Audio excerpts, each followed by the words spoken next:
Įgaloje rytoj bus surengta ne tik miestelio gimtadienio šventė, bet ir ožkų olimpiada. Apie ožkų olimpiadą kalbame su jos organizatoriumi, Panevėžio rajono savivaldybės tarybos nariu Domu Petruliu. Labas vakaras, ponia Petruli.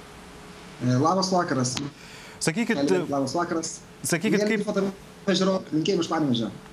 Ačiū. Sakykit, kaip jums kilo tokia idėja suorganizuoti ožkų olimpiadą? Nu, matot, iš pat pradžio tai viskas prasidėjo tuomet, kada Ramygala buvo išrinkta Lietuvos kultūros sostinė. Tai jau čia siekia 2 metai atgal.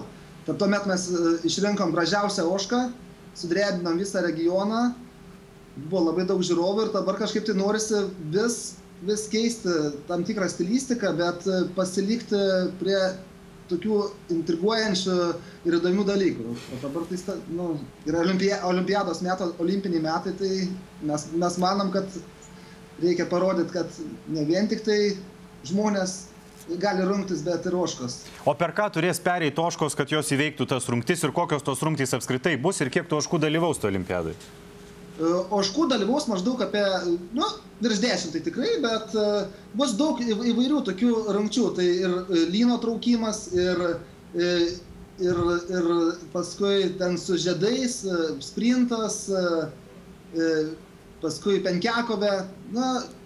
Mes kaip organizatoriai iš tikrųjų dar privalom tokią palikti intrigą, nes jeigu viską pasakysi, tai iš principo nereikia viską apsilaikyti. O kaip jau pats minėjot, kad jau prieš porą metų vyko ožkų paradas, buvo išrinkta gražiausia ožka, šiemet ji pasirodys, dar gyva yra jinai? Gaila, bet jinai nepasirodys. Jinai susilaukė ožiukų, mes galvojom, kad atžalos jau sustiprės per 2 metus ir sudalyvaus, bet jų nebus. Tai va, labai apgailestaujam, kad neatsivešim, nebus žvaigždės. Bet yra, žinokit, ir vietinių, ir dabar naujų jau ateina į pasaulį ir jos aktyviai sportuoja. O ožkos iš kur?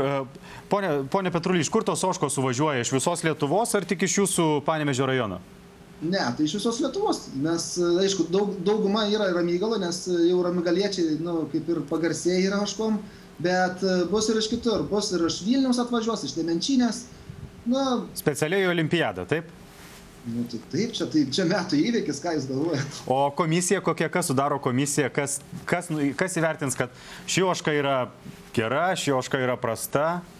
Ne, komisijos nebus, bus teisėjas. Bus teisėjas, bus asistentė, kuri ant lentos rašys visą statistiką ir jeigu ten atbėga, pavyzdžiui, ten 7 arba 10, tai jai 7 taškai. O jeigu 1, tai tada 1. Ir tada kuo mažiau surenka ir laimi iš tada visų rungčių. O, ponia Petruli, kas laukia nugalėtojos? Laukia tai labai geri prizai. Pagrindinio prizo teikėjai yra portalas Dovanų Manija. Jie su pasiplaukimą jachtą dovanoja Trakų ežere. Su ožka, žinoma, aišku. Taip? Su ožka, ko gero, teks plaukioti jachtą. Aišku, kitaip tai ne, kitaip tai ir negali būti, žinokit. Jeigu jau ožka, tai ožka. O sakykit, gali dalyvauti tik tai ožkos ar ožiai, ar gal į ožkas panašius žmonės negali? Jeigu teisėjas leis, tai aš nežinau, aš tai žinot. Aš tai labai esu tolerantiškas ir man tai, jeigu vizualiai labai nesiskirs arba, nežinau, tai tikrai galimės ir dalyvauti visiems, kas panorės. Bet, bent jau turės to panašumų labai daug turėti tą ožką. Tai žodžiu, į ožkų olimpiadą kelias yra atviras ne tik tai ožkoms, bet ir ožiams ir juos panašiems visiems kitiems. Tai taip, aišku, bet vis tiek svarbiausia yra olimpiadai sudalyvauti.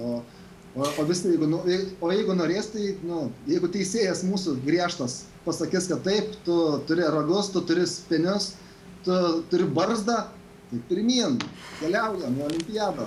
Pone Petruli, dar trumpai, priminkite, kada rytoj prasideda visa šventė ir trumpai jos programa, kada jau pats visas įdomumas bus?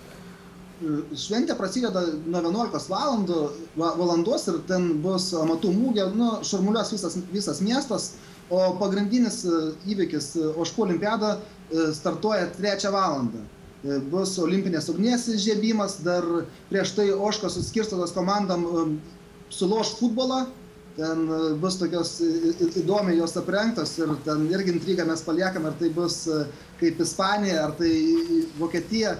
Na, žodžiu, žmonės galės pilną teisę pasirinkti, kurią komandą palaikyti. O paskui prasidės, tada bus išžiebta olimpinė ugnis ir tada jau prasidės ta tikroji ožkų olimpiada. Prieš olimpiadą, tai matot, futbolo dabar karštligė yra karštinė, tai mes ir norim truputį palošti tą futbolą. Ačiū, kalbėjomės apie rytoj įvyksiančią Ramygaloje ožkų olimpiadą, kalbėjomės su vienu iš olimpiados organizatorių, Panevėžio rajono savivaldybės tarybos nariu Domu Petruliu. Ačiū, ponia Petruli, kad prisijungėte prie Infodienos.